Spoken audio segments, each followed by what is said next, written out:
Perkenalkan, saya Habibullah, mahasiswa PPG UIN Maulana Malik Ibrahim batch 1 tahun 2023. Pada hari ini tanggal 28 Agustus tahun 2023 akan melaksanakan praktek pembelajaran.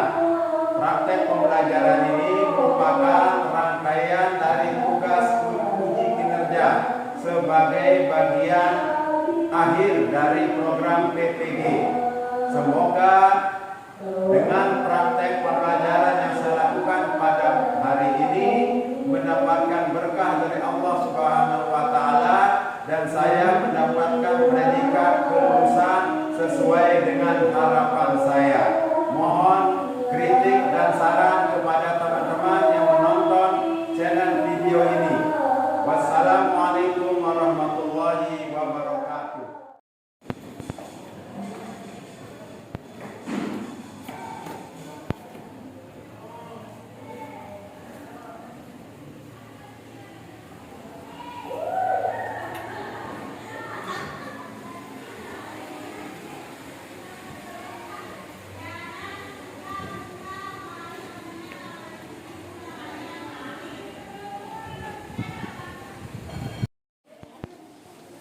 Assalamualaikum warahmatullahi wabarakatuh. Waalaikumsalam warahmatullahi wabarakatuh. Apa kabar anak-anakku semua? Baik. Alhamdulillahirrahmanirrahim. Tidak lupa kita mengucapkan puji syukur kepada Allah Subhanahu wa taala yang telah memberikan kita nikmat iman, Islam, sehat dan Sempat.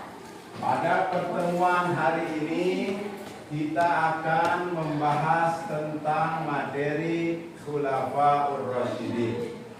Pak Guru yakin di antara kalian semua pasti sudah mengetahui siapa saja sosok Khulafaur Rasyidin. Masih ingat? Masih. Coba sebutkan.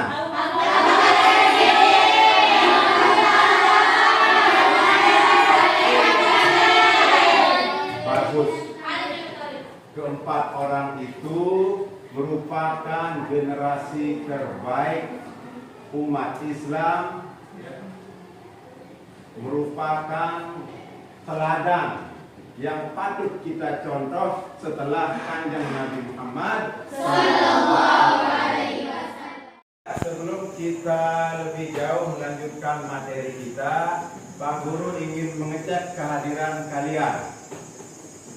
Amrina Almira Safitriyat, Anita Zahrani, Dinda Zulaiha. Ya, alhamdulillah kalian hadir semua. Ya, kita bisa melanjutkan materi pelajaran kita. Namun supaya lebih berkahnya pelajaran pada pagi hari ini, kita mengawalinya dengan sama-sama membaca basmalah. Bismillahirrahmanirrahim. Dan doa tentu akan dipimpin oleh salah seorang di antara kalian. Ya, silakan dipimpin berdoanya. Berdoa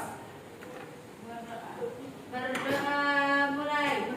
Bismillahirrahmanirrahim. Rabbi zidna ilma warzuqna fahma. Amin ya rabbal alamin. Alhamdulillahirabbil alamin. Dan supaya kita lebih memaknai tentang Khulafaur Rasyidin sebagai generasi terbaik, ya, kita akan mendengarkan lantunan bacaan Al-Quran yang akan dibacakan oleh salah seorang di antara kalian, membaca surat Ali Imran ayat 110. Silakan. A'udzu billahi minasyaitonir rajim. Bismillahirrahmanirrahim. Kuntum khayra ummatin ukhrijat lin-nasi ta'muruna bil ma'rufi wa tanhauna 'anil munkari wa tu'minuna billah. Walau amana ahlul kitabi lakana khayran lahum minhumul mu'minuna wa aktsaruhumul fasiqun. Alhamdulillahirabbil alamin. Kita sudah mendengarkan bacaan surat Al-Imran ayat 110, di mana pada ayat tersebut menggambarkan tentang salah satu generasi terbaik, ya, yang kita juga dituntut untuk memiliki sikap yang sama, ya. Apa itu? Yaitu ta'muruna bil ma'ruf wa tanhauna 'anil munkar, mengajak kepada kebaikan dan mencegah kepada kemungkaran. 3. Pada pertemuan pekan kemarin kita sudah membahas tentang dakwah Rasulullah Sallallahu Alaihi Wasallam, di mana setelah wafatnya Rasulullah Sallallahu Alaihi Wasallam, umat Islam, para sahabat pada waktu itu di Madinah mengalami kegalauan. Mengalami apa? Kegalauan, kegelisahan. Sebab apa? Sebab mereka kehilangan sosok pemimpin, sebab mereka kehilangan sosok idola. Yang menjadi kegalauan di antara mereka adalah siapa yang akan meneruskan cita-cita Rasulullah untuk menegakkan agama Allah Subhanahu wa taala. Di tengah kegalauan itu akhirnya muncul beberapa ide, ya. Di antara sebagian sahabat menginginkan supaya orang yang menggantikan Rasulullah sebagai pemimpin di Madinah adalah mereka menginginkan orang-orang Mekah. Sebab apa? Karena Rasulullah berasal dari Mekah. Sebagian sahabat yang lain menginginkan supaya penggantinya adalah dari Madinah. Sebab apa? Sebab Islam mulai bangkit dan berkembang setelah hijrah ke Madinah. Akhirnya para sahabat bersepakat bahwa yang akan menggantikan posisi Rasulullah sebagai pemimpin umat Islam di Madinah adalah Abu Bakar. Ya. Kenapa mereka memilih Abu Bakar? Pemilihan Abu Bakar didasarkan atas beberapa pertimbangan. Yang pertama, Abu Bakar itu adalah orang yang pertama masuk Islam, orang laki-laki dewasa. Kemudian alasan berikutnya, Abu Bakar yang menemani Rasulullah hijrah dari Mekah ke Madinah. Alasan yang berikutnya, ketika Rasulullah SAW sedang sakit keras, tidak bisa memimpin sholat berjamaah, Abu Bakar yang menjadi imam.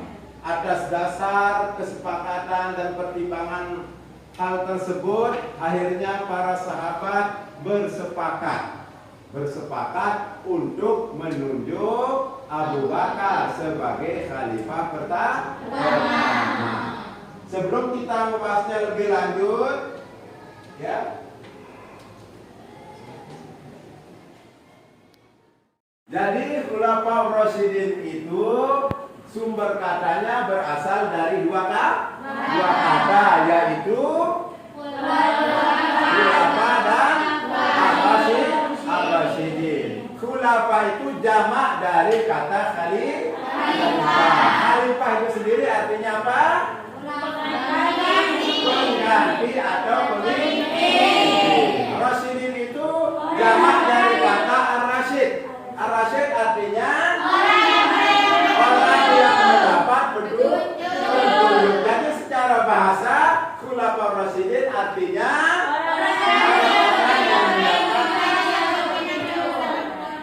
bagus, ya. Jadi maksudnya pengganti di sini adalah bukan menggantikan posisi Nabi Muhammad sebagai Rasul, melainkan sebagai pengganti pemimpin umat Islam. Karena di tengah kalangan kelompok apapun tidak boleh ada kekosongan pemimpin. Kita akan membahas tentang Khalifah Abu Bakar As-Siddiq. Ya. Ada yang tahu profil Abu Bakar As-Siddiq? Abu Bakar, nama lengkapnya? Abu Bakar. Ya. Jadi namanya yang sebenarnya adalah Abdullah bin Abu Bakar. Ya. Kemudian setelah masuk Islam, beliau lebih familiar, lebih terkenal disebut dengan Abu Bakar As-Siddiq. Ya. Setelah itu digantikan oleh siapa pengganti Abu Bakar? Umar bin Khattab. Kalau tadi Abu Bakar proses pemilihannya melalui musyawarah. Sedangkan Umar bin Khattab ditunjuk langsung oleh Abu Bakar. Ya. Umar kemudian meninggal digantikan oleh khalifah ketiga bin Affan. Itu melalui tim formatur kecil. Sebelum meninggal Umar sudah menyiapkan siapa-siapa orang yang akan menggantikannya.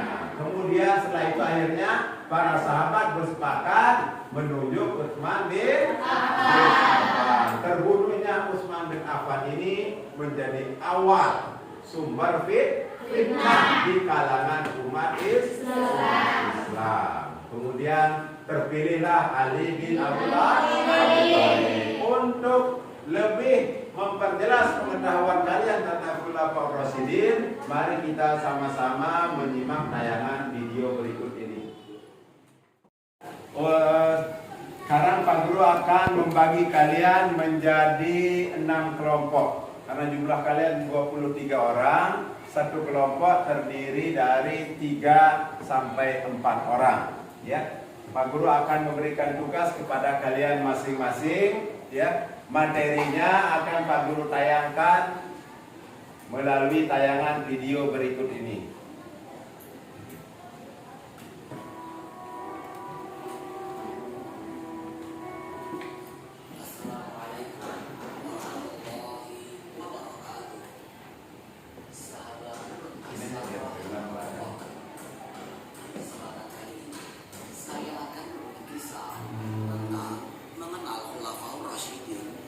Sahabat Nabi yang dijamin masuk surga.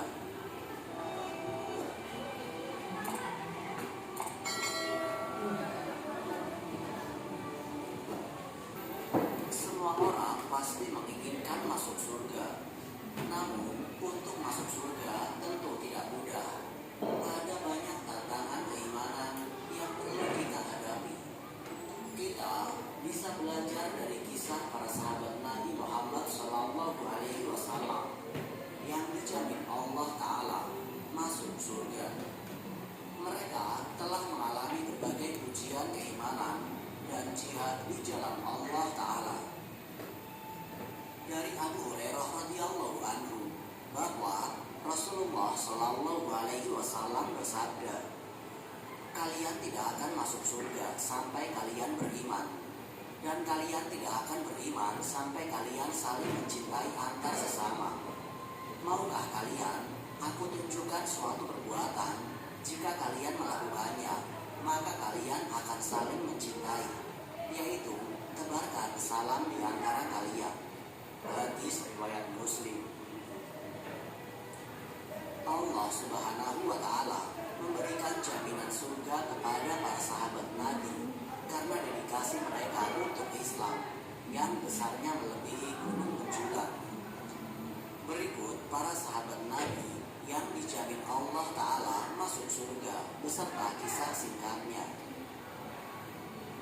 Abu Bakar As-Siddiq radhiyallahu anhu. Kisah pertama sahabat Rasulullah SAW yang dijamin masuk surga adalah Abu Bakar As-Siddiq radhiyallahu anhu. Beliau merupakan bagian dari Ashabul Awwalin, yakni orang-orang pertama yang masuk Islam. Sahabat yang selalu mendampingi Rasulullah berdakwah, menyiarkan agama Islam.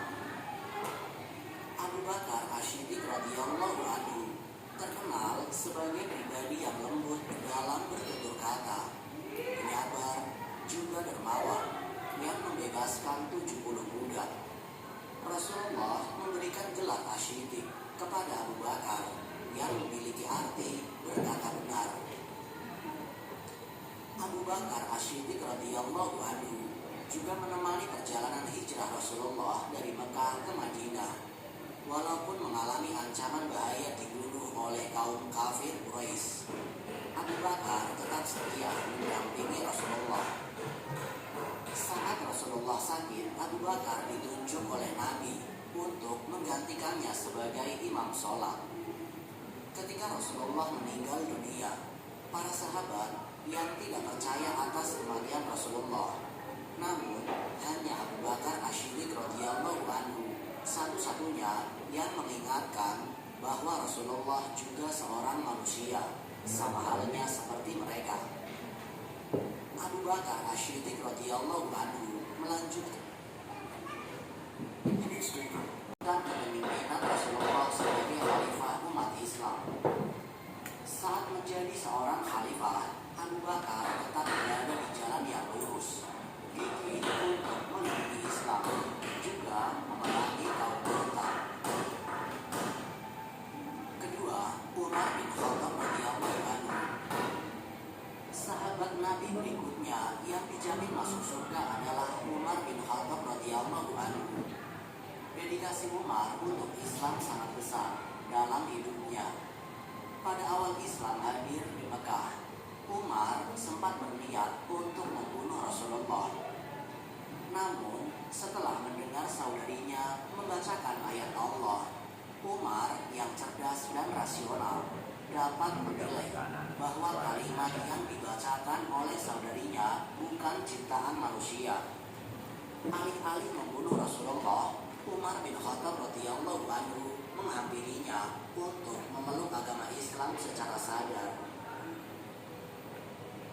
Setelah memeluk agama Islam, Umar menjadi orang yang paling berani dan tidak segan mengangkat pedang untuk membela kebenaran ajaran Islam. Umar bin Khattab radhiyallahu anhu juga menjadi orang yang paling berani memberikan gagasan dan kritik kepada Rasulullah. Rasulullah Shallallahu Alaihi Wasallam memberikan gelar Al-Faruq yang berarti pembeda antara yang benar dan yang salah. Setelah Abu Bakar As-Siddiq radhiyallahu anhu wafat, Umar bin Khattab radhiyallahu anhu melanjutkan posisi khalifah sebagai pemimpin umat Islam. Umar bin Khattab selalu totalitas menjalankan perannya, membuat berbagai sistem baru untuk pembangunan masyarakat Islam dan kesejahteraan rakyatnya. Bahkan ketika wabah melanda, Umar bin Khattab radhiyallahu anhu rela tidak makan dan mendahulukan rakyatnya untuk makan. Kepemimpinan Sayyidina Umar dapat membuat syiar Islam meluas hingga sepertiga penduduk dunia. Ketiga, Utsman bin Affan radhiyallahu anhu. Utsman bin Affan radhiyallahu anhu masuk ke dalam kategori para sahabat Rasulullah Shallallahu Alaihi Wasallam yang dijamin masuk surga. Beliau menjadi khalifah ketiga setelah Umar bin Khattab radhiyallahu anhu wafat. Utsman terkenal sebagai saudagar yang sangat kaya di Mekah. Walaupun kaya, Utsman sangat dermawan, memiliki tutur kata yang baik, serta banyak membelanjakan hartanya untuk zakat, sedekah, dan infak. Di masa kepemimpinan Utsman bin Affan radhiyallahu anhu, Islam semakin mengalami kemajuan. Di antaranya, Utsman membangun angkatan laut Islam pertama dan memperluas daerah syiar Islam, mengumpulkan mushaf Al-Quran yang berbeda, kemudian menyusun satu mushaf yang disepakati digunakan bersama hingga saat ini. Lalu, Utsman bin Affan radhiyallahu anhu adalah sosok yang memiliki kepedulian sosial yang tinggi. Salah satunya, dia mewakafkan sumur agar masyarakat bisa minum dan menggunakan air saat kekeringan. Sumurnya bahkan masih ada sampai sekarang dan berfungsi. Keempat, Ali bin Abi Thalib radhiyallahu anhu. Orang kedua yang memeluk Islam setelah Sayyidah Khadijah merupakan Ali bin Abi Thalib radhiyallahu anhu. Allah Ta'ala menjadikan Sayyidina Ali masuk ke dalam golongan sahabat Nabi yang dijamin masuk surga.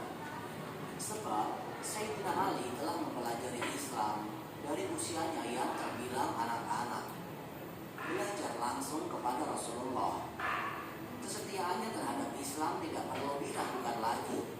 Sayyidina Ali tidak pernah sekalipun absen dari perang-perang yang berlangsung untuk membela Islam.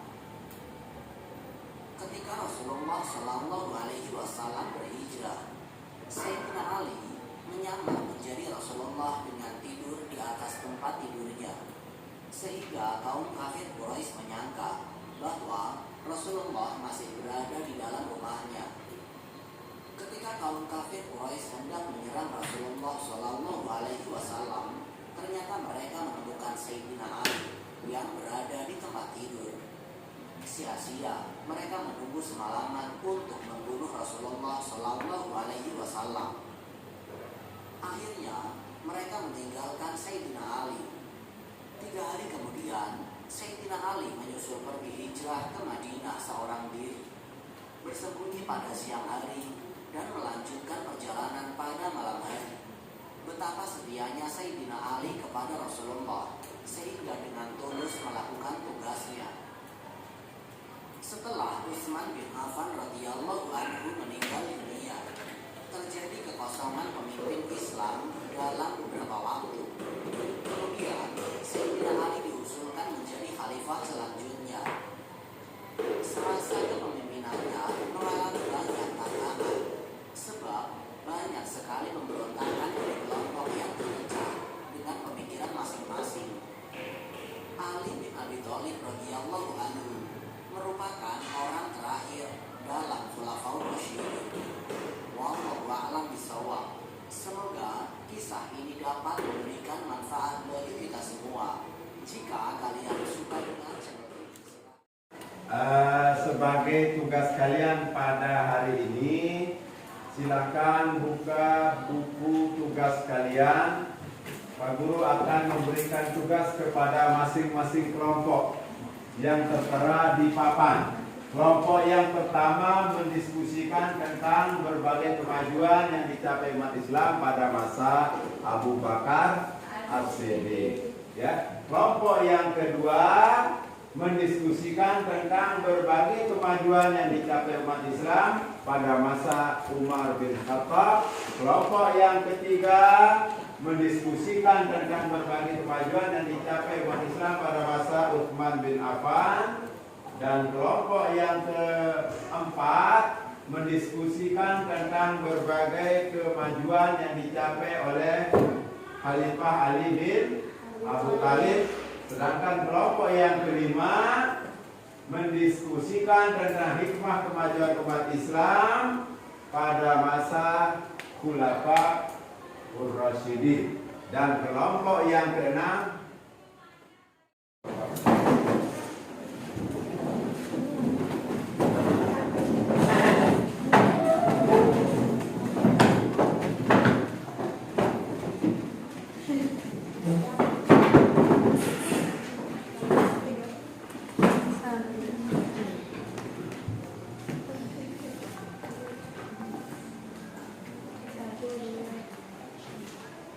ngantuk? Kelihatannya kalian ngantuk. Perlu refreshing. Perlu satu permainan gitu ya.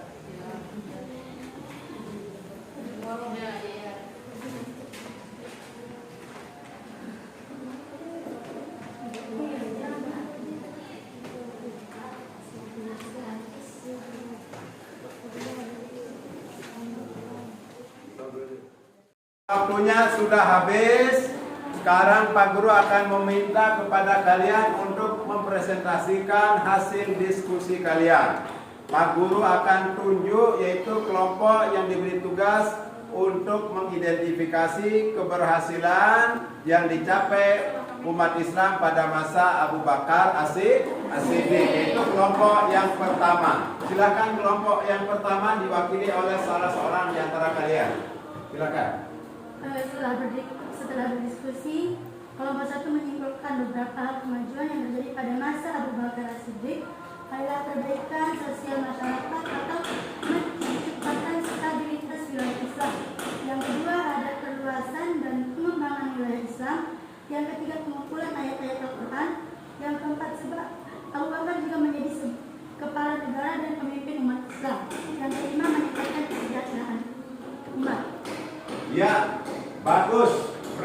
Apresiasi yang bagus dari kelompok.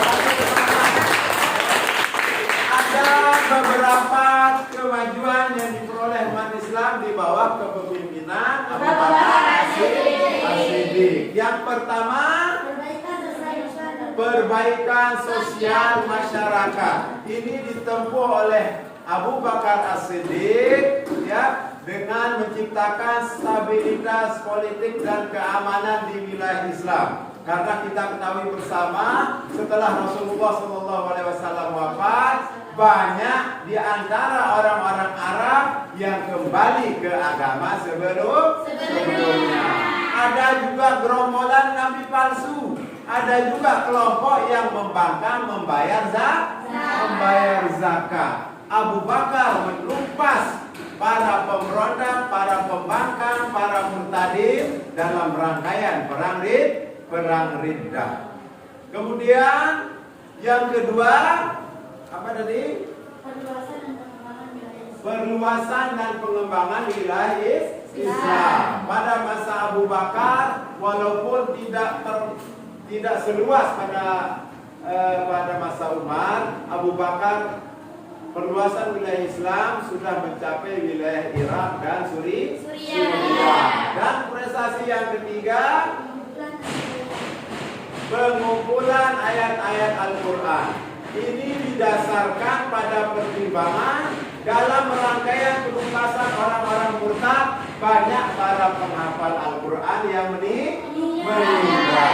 Akhirnya Umar bin Khattab berinisiatif. Dia selaku penasehat Khalifah Abu Bakar meminta kepada Abu Bakar supaya mengumpulkan ayat-ayat Al-Quran. Ada banyak penghafal yang meninggal. Ya, awalnya apakah Abu Bakar langsung menerima usulan Umar? Tidak. Tidak. Abu Bakar menolak karena beranggapan itu adalah bid'ah. Abu Bakar tidak berani memutuskan. Artinya apa? Beliau orang yang sangat hati-hati untuk menetapkan satu kebijakan yang tidak pernah dicontohkan oleh Rasulullah. Tapi Umar bin Khattab memberikan argumentasi yang lain, yaitu mengatakan ini adalah sebaik-baik bid'ah. Akhirnya Abu Bakar bersedia menunjuk Zaid bin Sabit sebagai orang yang mengepalai, orang yang memimpin pengumpulan Al-Quran. Kemudian prestasi yang ketiga, Abu Bakar berhasil menunjukkan jati dirinya sebagai kepala negara Islam Madinah dan sekaligus sebagai khalifah. Artinya dia selain piawai dalam mengurus negara, Abu Bakar juga sebagai pemimpin umat Islam, menjadi imam, menjadi panutan, ya, sebagai bekal dunia dan akhirat. Yang keempat, meningkatkan kesejahteraan umat. Pada masa Abu Bakar sudah didirikan satu lembaga yang bernama Baitul Mal. Perbendaharaan negara. Dan yang terakhir, menciptakan stabilitas wilayah Islam. Baiklah, sebelum Pak Guru menutup pertemuan pada hari ini, ya, sebagai penutup pertemuan pada hari ini, Pak Guru ingin menyebutkan beberapa hal.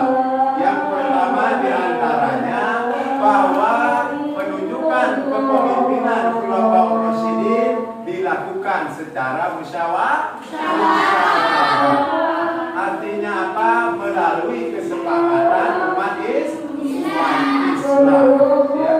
Sehingga terciptalah stabilitas politik dan keamanan dalam negeri, ya, yang membuat suasana damai, menciptakan suasana tenang, umat Islam bisa melakukan aktivitas dan ibadah sehari-hari secara normal, ya. Semoga pertemuan pada hari ini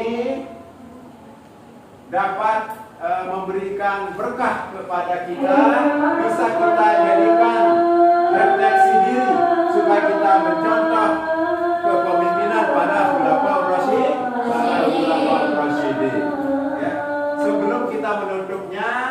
apakah pertemuan pada hari ini dengan metode yang Pak Guru ajarkan sudah sesuai dengan karakter atau apa kalian menyukai model pembelajaran dengan penunjukan penayangan video pada hari ini? Suka ya? Lebih suka mana Pak Guru ceramah atau menampilkan video? Alhamdulillah. Ini juga menjadi bagian dari refleksi diri pada Pak Guru supaya lebih meningkatkan kinerja mengajarnya, supaya ilmu yang kalian dapat itu tidak hanya dituangkan oleh Pak Guru, tapi kalian mencari sendiri melalui tayangan video, melalui pencarian di kolom-kolom internet, melalui bacaan kalian di perpustakaan. Silahkan perluas ilmu pengetahuan kalian. Sebelum kita menutup pertemuan pada hari ini, kita mengucapkan hamdalah.